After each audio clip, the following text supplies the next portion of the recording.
Hi, everyone, and thank you very much for the invitation to speak. Thank you to the organizers.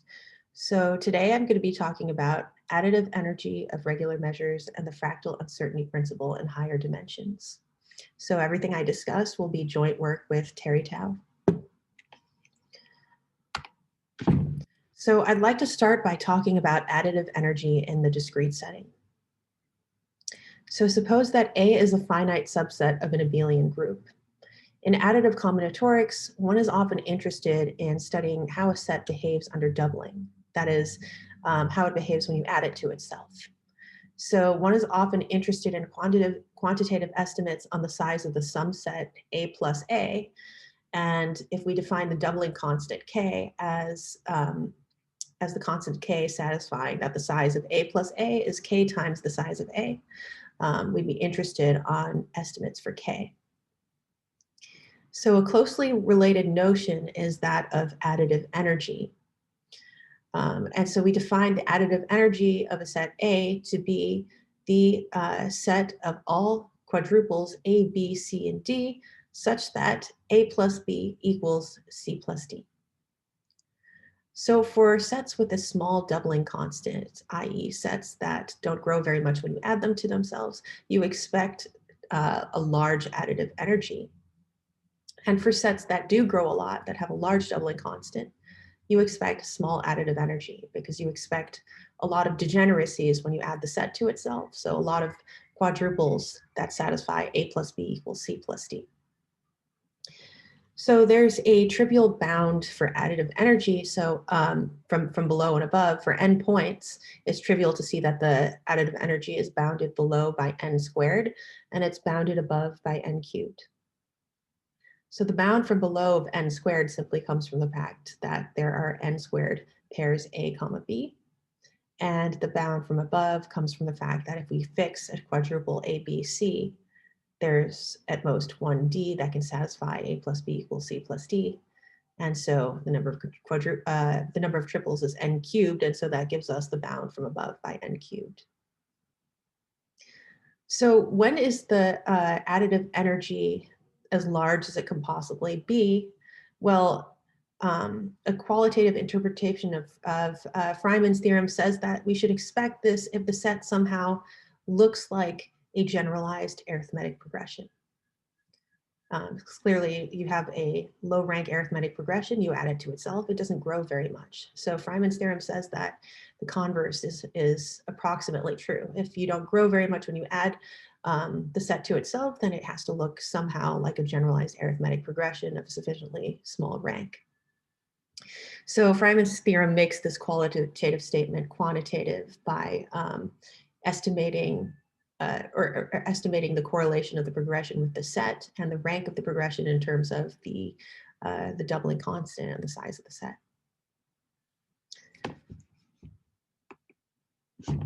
So how can we look at the notion of additive energy in a continuum setting? So, well, in a continuum setting, we can look at closed non-empty subsets of Rd that have a certain dimension. And of particular interest are delta regular sets. So we say that a set is delta regular, compact subset of Rd, if there exists a radon measure mu supported on X that obeys the following bounds. So there's an upper bound that says that for any ball, the mu measure of that ball is bounded by the regularity constant times the radius raised to the dimension delta. And then there's a lower bound that says that if X is inside the set, then the mu measure of that ball is bounded below by the regularity constant to the -1 times r raised to the dimension. So for both bounds, what's important is the regularity constant and the dimension delta. We can then define a notion of additive energy in this setting, which we can think of as a blurred out version of the usual notion of additive energy localized to a scale r, and r is the quantity that we're blurring out by. We then define the additive energy of the measure mu at scale r to be the mu4 measure of the quadruples x1, x2, x3, and x4, satisfying that x1 plus x2 equals x3 plus x4 up to an error that is O of r, where r is the scale. So again, we think of this as a blurred out notion of the usual notion of additive energy.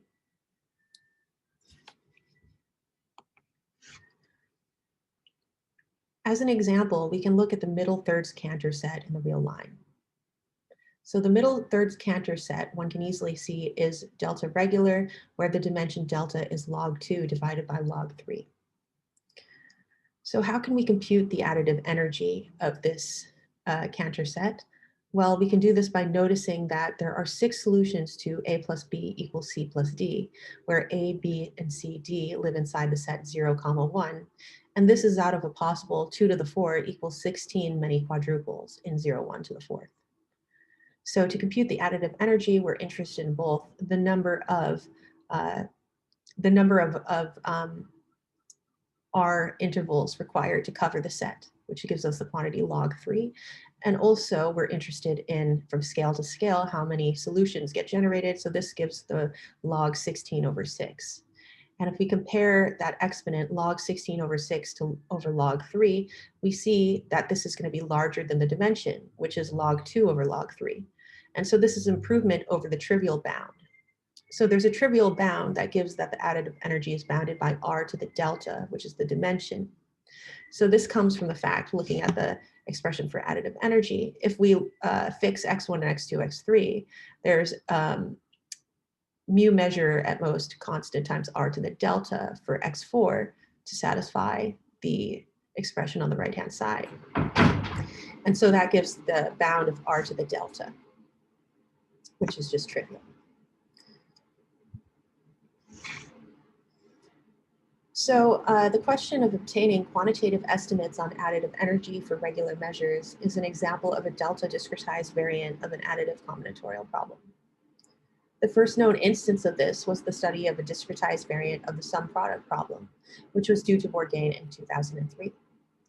So the original sum product problem for discrete abelian groups says that if you have a finite set and you add it to itself, and you multiply it with itself and look at A plus A and A times A, one of those has to be larger than the size of the original set A. So Bourgain looked at this problem in a fractal continuum setting. So looking at sets of a given dimension, such as dimension equals 1/2, and showing that at a small scale, if we blur out the set and we look at the sum set and the product set, one of these has to grow from the size of the original set. So that was the first known instance of a delta discretized variant. And there's some other interesting open problems of this nature, which include the Furstenberg set conjecture. So this was first proposed by Wolff in 1999, inspired by an earlier paper of Furstenberg in 1969. And so it's an estimate on the dimension of a set that contains that has a line segment in every direction, having a sufficiently large intersection with a set of high enough dimension, and so it concerns incidences between points and lines, and so it can be viewed as a discretized version of Semeretti-Trotter. So the Falconer distance set conjecture is another example proposed in 1986. So this concerns about a lower bound of the dimension of the distance set of a given set in the plane of a given dimension. And that can be viewed as a discretized version of the Erdős distance problem, which gives a lower bound on the number of distinct distances between a certain number of points inside the plane. And that was initially proposed by Erdős in 1946 and very nearly solved by Guth-Katz in 2015. So the fractal uncertainty principle was first introduced by Dyatlov and Zoll in 2016, and it was motivated by questions from quantum chaos. So to state the fractal uncertainty principle, we first need to define the semi-classical Fourier transform that follows. So here we first fix a small parameter h between 0 and 1 and a dimension d. We can think of h in the setting of fractal sets to be the scale that we're looking at. So how much we blur out the fractal, we look at an h neighborhood of that fractal. We can then define the semi-classical Fourier transform as follows and notice the scaling with respect to h here. And of course, this is defined for Schwartz functions, and of course we can extend it by continuity to L2 in the usual fashion. So the fractal uncertainty principle concerns operator norm estimates of the following form. We are looking at the L2 to L2 operator norm of the composition of the three operators. The first indicator function here, YH, concerns restriction to a set YH, and then we apply the Fourier transform, and then we again restrict to a set XH. And we look at the L2 to L2 norm, and we like to get a bound of the form H to the sigma. So what does this say qualitatively? Well, qualitatively it says that a function and its Fourier transform can't be simultaneously concentrated on a low-dimensional fractal, hence the name fractal uncertainty principle. Fractal uncertainty principles can be applied to quantum chaos, and as applications, one can do various things, including obtain lower bounds on the massive eigenfunctions of the Laplace-Beltrami operator associated to variously negatively curved nanofolds, and it can also be used to produce spectral gaps. So one can obtain a fractal uncertainty principle through additive energy methods, that is, by proving a bound on the delta discretized additive energy of the fractal limit sets. So this approach was first used by Dyatlov and Zal in 2016 to obtain the first known fractal uncertainty principle in one dimension. Other fractal uncertainty principles don't go by way of additive energy and go by way of more Fourier analytic methods combined with multi-scale analysis. For example, in 2018, Bourgain and Dyatlov proved a fractal uncertainty principle that used the Borling-Malyabin multiplier theorem. And also Dyatlov and Jin proved a fractal uncertainty principle using de Gaulipaud's method.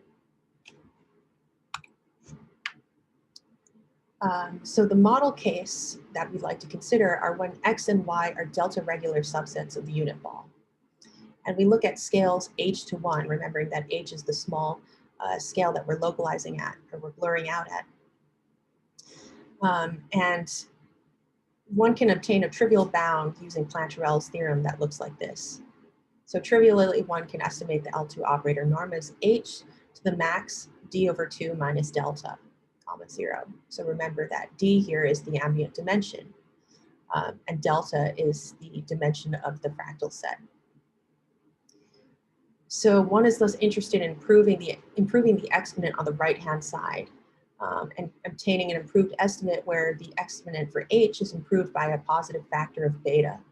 So one could be interested in whether it's possible to obtain a positive beta for a given d and delta, and also if it's possible to obtain such a beta, how does it depend quantitatively on the regularity constant c and the dimension delta of the fractal.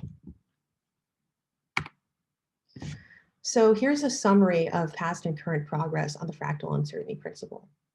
So in 2016, Dyatlov and Zal proved a fractal uncertainty principle by means of proving an additive energy bound in one dimension. And here, the restriction on delta, the dimension of the fractal, was that delta had to be close to 1/2 for the fractal uncertainty principle, with quasi-polynomial dependence of beta on the regularity constant C. And then in 2018, Bourgain Dyatlov proved a fractal uncertainty principle in R, and this time with the extended range for delta being between 0 and 1. But here the dependence of the improvement beta on the constant C and on delta were not explicitly given.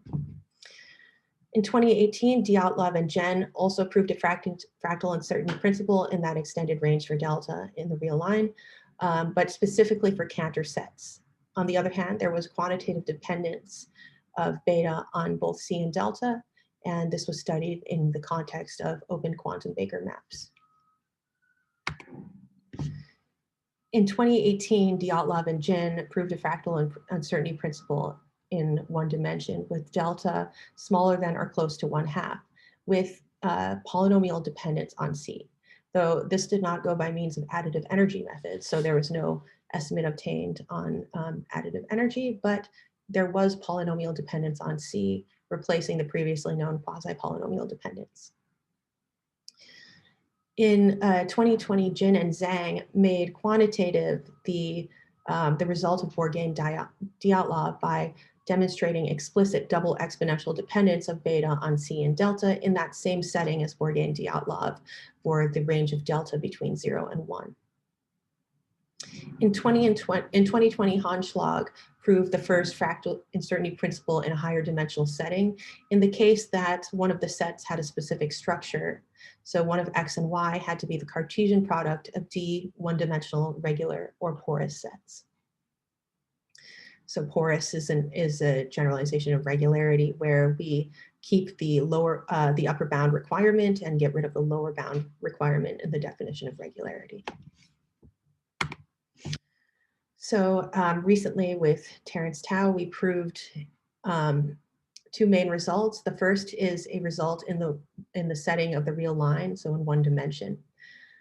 So this was an improvement on the additive energy bound from Dyatlov-Zal, giving polynomial dependence of beta on C, replacing the previously known quasi-polynomial dependence. So this also gave a fractal uncertainty principle in the range of delta being very close to 1/2. But we were also able to prove an L2 to L8 variant of the fractal uncertainty principle that gave polynomial dependence of beta on C and holding in the extended range from 0 less than delta less than 1. In higher dimensions, we were able to obtain a fractal uncertainty principle that was quasi-polynomial in nature and an additive energy bound in RD for D odd and for delta sufficiently close to D over 2. And this held for general regular measures in contrast to the result of Hahn and Schlag, which assumed specific structure on one of the sets. So we were also able to prove an L2 to L8 variant that held for non-integer delta in extended range from 0 to D. This is the first known instance of a high dimensional fractal uncertainty principle for general regular measures. So here I'd just like to state the main result for the one dimension. So this is in R. So notice we have an improved additive energy bound where the improvement beta is given quantitatively in the form of an absolute constant times the minimum of delta and 1 minus delta times the regularity constant raised to the -25. So this is polynomial dependence on the regularity constant. And so this additive energy bound can be used to obtain an improved fractal uncertainty principle, improved quantitative dependence on a fractal for the fractal uncertainty principle for delta close to 1/2. So just to briefly describe the methods used. So the reason we were able to obtain polynomial dependence on the regularity constant is that we only used elementary arguments and did not rely on any major theorems from additive combinatorics. So the Dyatlov and Zal used inverse theory from additive combinatorics that gave a quasi-polynomial bound on the regularity constant. So our main tools here, again, like Dyatlov and Zal, also used induction on scales. Instead of additive combinatorial results, we exploited the porosity of regular measures. And so the regularity condition on a measure tells us that there's a lot of holes at many different scales. So compounding these holes at different scales gives a local asymmetry in the measure. And local asymmetry yields a local gain in additive energy. One can piece together these local gains occurring at many different scales to obtain a global gain. And the way that one does this is through multi-scale analysis and certain covering lemmas that allow us to piece these together. And then the quantitative result falls out of concentration of measure and martingale inequalities. So here is our main higher dimensional result. So here D is allowed to be greater than or equal to 1, and delta is allowed to be anything between 0 and D that's not an integer. And we're looking at scales from alpha to 1. So we get a gain in the additive energy of the form R to the delta plus beta, where the improvement beta over the trivial bound takes on a quasi-polynomial form. So here we were not able to obtain polynomial bounds for a similar reason. So again, we were not able to generalize our one-dimensional argument to higher dimensions. We needed to rely on inverse theory from additive combinatorics, hence the quasi-polynomial bound here. And one reason why it was difficult for us to generalize our one-dimensional argument to higher dimensions is that the one-dimensional argument relied heavily on the order structure of the real line, and we were not able to find a way to get around this fact in higher dimensions. So just to briefly describe the main ingredients in the proof. So the main ingredients included induction on scales, as well as also induction on dimension, using our one-dimensional result as an inductive hypothesis. We also used Gowers uniformity norms, approximate groups, and then quotienting out by arithmetic progressions. Here, quotienting out is in quotations because it's kind of in a moral sense. We also used inverse type results from additive combinatorics, such as the Bogoliubov-Rusha lemma and the Sanders-Kreuth-Sisask lemma. So the use of Gowers uniformity norms was helpful here because so the Gowers uniformity norms, especially the Gowers-Cauchy-Schwarz inequality, which can be thought of as a Fubini type equality, allows one to conveniently conduct these induction on dimension and induction on scales type arguments, allowing us to easily throw away exceptional sets and localize to smaller spatial scales. So the Gowers uniformity norms were really like quite clean for doing these kinds of arguments. So the first step was to use approximate groups and use these inverse theorems from additive combinatorics and bounds on Gowers norms coming from the additive energy assumption to find an approximate group that correlated well with the original set, meaning that it could be we could approximately cover in some sense the original set by translates of an approximate group. And then within that subset of that approximate group, we could then isolate an arithmetic progression, use the Gowers norms to localize to a small scale. And then within that small scale, the set kind of looked like effectively like translates of that cylinder, which was the arithmetic progression. We could look at the cosets of that cylinder, which would then have high additive energy. And we could quotient out in an approximate sense by that arithmetic progression, and then use our inductive hypothesis from our induction on dimension argument. So we did need to use inverse type results from additive combinatorics, especially in the setting of approximate groups. We were also able to obtain an L2 to L8 variant of our results. So the two main key features of this result is to notice that here our delta is allowed to be between 0 and d with the only requirement of being non-integer. So our previous results, we had delta, for the fractal uncertainty principle at least, we had delta close to d over 2. The usual fractal uncertainty principle, which is an L2 to L2 estimate, required that, but here we have an L2 to L8 estimate, and delta is allowed to be in this much extended range here. And then we get an improvement over the trivial result. So the trivial bound would be h to the -3 delta over 8. We're able to improve that by a factor of beta. In the high dimensional case, this beta is quasi-polynomial in nature, but then in the d=1 case, the improvement is polynomial in nature. So we have a polynomial result for an extended range of delta between 0 and d that's non-integer. In this variant of the fractal uncertainty principle, that's an L2 to L8 estimate instead of an L2 to L2 estimate. So finally, I'd just like to list a few interesting open questions. So the first question, so what's the best dependence on C for beta in the one-dimensional additive energy problem?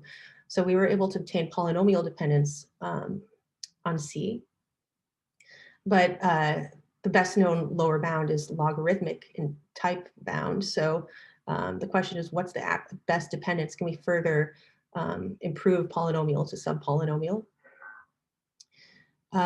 So also, can one obtain polynomial bounds on C for beta depending on C in higher dimensions? We are only able to obtain quasi-polynomial bounds in higher dimensions. So it'd be great to see if there's a way to obtain polynomial bounds. Finally, next, can one obtain a fractal uncertainty principle in RD for delta far from d over 2? So while our additive energy bounds and our variant of the fractal uncertainty principle going from L2 to L8 allowed us to get far away from d over 2, for fractal uncertainty principle itself, L2 to L2, we were not able to get far away from d/2. And next, extension of any of these results to porous measures. So some of the results in the literature on the fractal uncertainty principle have already been extended to porous measures, which, to reiterate that, porous measures are like regular measures where we remove the lower bound from the statement of regularity. So we just have an upper bound. And so it'd be interesting to see whether these results can be extended to porous measures as well instead of just regular measures. And finally, one might study more general oscillatory integrals, for example, replacing the Fourier phase by a nonlinear phase. So in a survey of d/log, the phase phi of xy equals log absolute value of x minus y to replace the Fourier phase xy was posed as an interesting question. So this would imply results in quantum chaos where the hyperbolic surfaces are replaced with higher dimensional hyperbolic manifolds.